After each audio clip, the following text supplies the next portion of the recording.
loses a close, tough fight to Terrence Crawford. I don't know. But he's gotten older. He's grown out of division. Who? I'm just saying. Yeah, but so is Terrence Crawford. You can't make the weight. But so is Terrence Crawford.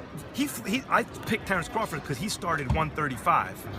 Floyd started 130. He turned pro. He's 130 pounds. I mean, Max really has earned the right to an opinion.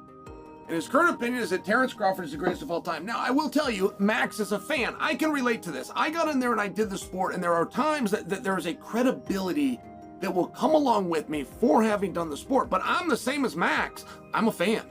Good Crawford is, you know what I mean? Especially being, what is he, 38? Something like that, yeah, 38. So listen, to do what he done in the manner he did it, moving up 2 weights, in my opinion, in my humble opinion, one of the greatest to do it. Loses a close, tough fight to Terrence Crawford? I don't know. But he's gotten older. He's grown out of division. I'm just saying. Yeah, so is Terrence Crawford. He can't make the weight. But so is Terrence Crawford. I picked Terrence Crawford because he started 135. Floyd started 130. He turned pro. He's 130 pounds. I mean, Max really has earned the right to an opinion. And his current opinion is that Terrence Crawford is the greatest of all time. Now, I will tell you, Max is a fan. I can relate to this. I got in there and I did the sport, and there are times that there is a credibility that will come along with me for having done the sport. But I'm the same as Max. I'm a fan. Good. Crawford is. You know what I mean? Especially being, what is he, 38? Something like that? Yeah, 38. So listen to what he done and the manner he did it, moving up 2 weights. One, in my opinion, in my humble opinion, one of the greatest to do it. Max Kellerman breaks down the highly anticipated Mayweather versus Crawford clash, highlighting the contrast in their careers. He notes that Floyd carefully selected opponents to protect his record, which gave him a deep resume, but often drew criticism. On the other hand, Terrence Crawford never avoided challenges, facing whoever stepped up and consistently proving himself. Despite Mayweather's legacy, Kellerman leans toward Crawford, believing his fearless approach and willingness to fight anyone give him the edge. It's wild because, if you look at Floyd's resume, it's much deeper than Crawford's, and Floyd was faster and he had a better defense and all that stuff. But Floyd picked and chose when he fought guys, especially once he left lightweight. He wiped out the junior lights. Bring him lightweight. He jumps up to Jose Luis Castillo first thing. A lot of people think he lost the first fight. I didn't, but then he won the rematch. But once he left lightweight, he was careful about when he fought guys. So even though his resume is deeper with names, people remember, yeah, but he didn't want it with certain dudes at certain times. Crawford, we all witnessed. Even though the resume is thin in certain ways, he wanted it with everyone the whole time. That makes a difference to people.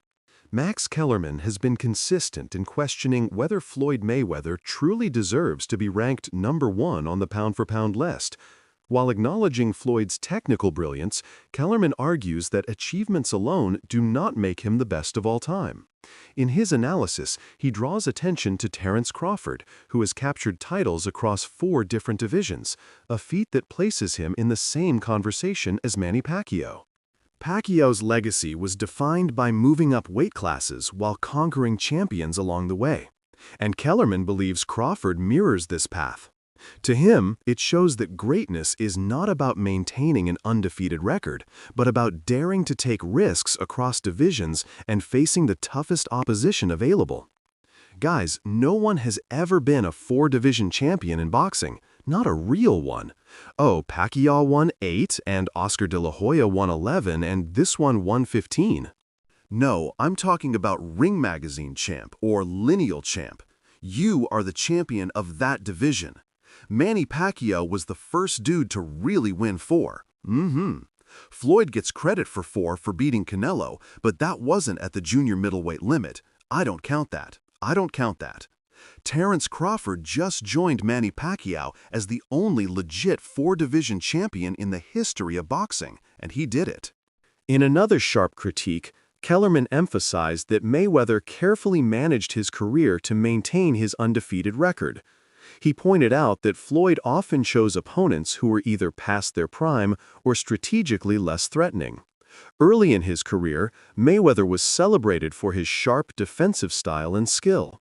But later, he prioritized fights that offered more financial gain than competitive challenge. This shift led to criticism that his perfect record was more of a business plan than proof of absolute dominance. Kellerman's point is that while Floyd was great, his matchmaking strategy diluted the value of his zero because fans wanted to see him in genuine danger, not in calculated mismatches. Floyd was fighting everyone right up until the point where he started to make money. But as much credit as you get for making, the primacy of business, for making business your priority, well, that comes with trade-offs. Because when you make business decisions constantly, sometimes your athletic achievements won't be regarded in the same way as if you made athletic achievements your priority. That said, Mayweather has accomplished a tremendous amount athletically, but the 3 fighters he didn't fight, Antonio Margarito, Manny Pacquiao, when he was obliterating De La Hoya, Hatton, and Cotto, and Shane Mosley when he still has something left. And while he will wind up fighting Pacquiao and Mosley, it'll both be, at the right time for Floyd. That said, what about at the right time Floyd? He's also ancient, a fighter approaching 40.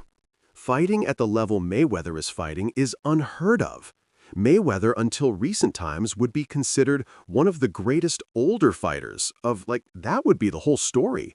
Oh my God, can you believe how old Mayweather is? It's a little bit unfair to Floyd to say, well, you're picking these guys at the right time. Floyd is Floyd. Kellerman's praise for Terence Crawford as possibly the greatest pound-for-pound fighter of all time sparked backlash from some fans and analysts who remain loyal to Mayweather's legacy. Critics argued that Kellerman was too quick to elevate Crawford and that his career still has more to prove. Yet, former UFC star Chael Sonnen defended Kellerman's right to voice his perspective. Sonnen emphasized that analysts and fans alike are entitled to make bold claims when they genuinely see greatness. He explained that Kellerman's stance should not be dismissed as biased, but respected as an informed opinion from someone who has watched boxing evolve over decades. In this way, Sonnen highlighted the healthy debate within combat sports, where differing perspectives fuel discussions on who truly belongs in the conversation for greatest of all time. I mean, Max really has earned the right to an opinion, and his current opinion is that Terence Crawford is the greatest of all time. Now, I will tell you, Max is a fan. I can relate to this. I got in there and I did the sport, and there are times that there is a credibility that will come along with me for having done the sport. But I'm the same as Max. I'm a fan. I stopped off and had a career doing it, but I started as a fan during my time in that career, and now I'm a fan. And Max was a little heavy on Canelo. Now, when I say it was a little heavy, it just surprised me as such an expert, as a guy that knows everything. I mean, Max knows the amateurs. He knows what Usyk did in the Olympic Games, and the World Championships, and the Golden Gloves before that. And he knows everybody else as well. I was a little surprised, if I'm being fair, at how much he thought Canelo was a great fighter. That part did surprise me. But just because Canelo has been beat doesn't mean he's not. It's interesting. Canelo's had some really hard fights, and by the way, he's had a lot of them. There's not usually a time in boxing where a guy can have anything but a 0 in his loss column and the guy can still get over. Not only was that not the case, Canelo was valued just dollar and cents at 10 times more valuable than Crawford. Oh, by the way, Crawford is the only one that showed up with an undefeated record. And I must admit, some of those losses that Canelo had seemed like the kind of thing that would really slow a guy down. The reports of Terence Crawford beginning the journey to undisputed status at middleweight were met with both excitement and skepticism. Having already dethroned Canelo Alvarez, who was regarded as the face of modern boxing, Crawford has little left to prove in terms of legacy. By beating Canelo, he shattered the narrative that only size and strength could stop him. Analysts suggest there is nothing more Crawford needs to do because he has already taken down the most marketable and powerful figure in the sport. Yet, the pursuit of undisputed status at 160 pounds shows his hunger to challenge himself further. If he succeeds, he would enter rare territory, cementing his reputation as a fighter who constantly raises the bar rather than settling once he has achieved greatness. Anti-climaxing for him to drop back down because you already reached the height. You already slayed the giant. And essentially, that's what Terence Crawford has already done. He slayed the giant, okay? Anything else he can do is going to be anti-climaxing. Nobody else he can fight. Canelo Alvarez has 63 wins, 3 losses, 2 draws, 39 wins by way of knockout. Canelo Alvarez is the face, or was the face, of the sport of boxing, right? And you defeated him and outclassed him.